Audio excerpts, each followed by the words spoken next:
On February 4th, 5.3 million liters of untreated tailings from Imperial Oil's Kearl Oil Sands mine leaked into the environment. Tailing ponds contain the leftovers from water mixed with sand, clay, and bitumen in the extraction of oil deep underground in the oil sands. The Imperial Tailings Pond has been leaking since May. The Alberta Energy Regulator issued an environmental protection order on February 6, 2 days after the latest spill. This after issuing Imperial Oil 2 notices of non-compliance in rectifying the original leak. The oil company has until February 28th to have a plan in place to stop and repair damage done. Eleanor Roju is a program manager with Environmental Defence Canada. And so those leaks, we understand from the documents that the AER released, are a continuous leak of the past 9 months on one part of the facility. And we don't know how much that leak has been, we don't know the volume of that leak. And there's a second leak, kind of a one-time leak, which that's where the numbers get really impressive, of about 5.3 million liters of the tailings content that has been released. That's enough tailings to fill over 2 Olympic swimming pools. Jessie Cardinal is the executive director of Keepers of the Water.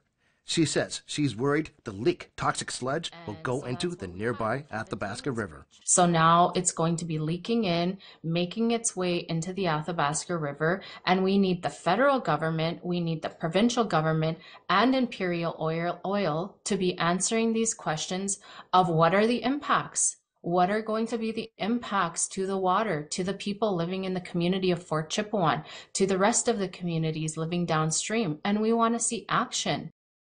The Alberta Energy Regulator and Imperial both refused interviews with APTN and issued statements.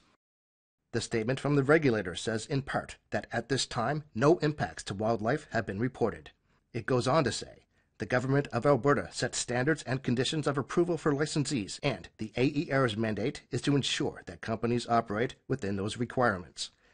Imperial is accountable to now complete and publicly communicate their strategy to attend to this matter. Imperial Oil's statement says in part that we regret these incidents and are making every effort to learn from them and apply preventative measures.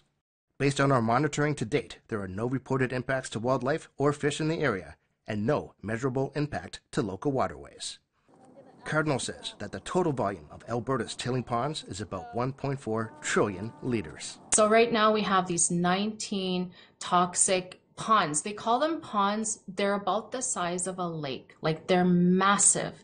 You have to see them to believe them. They're completely toxic.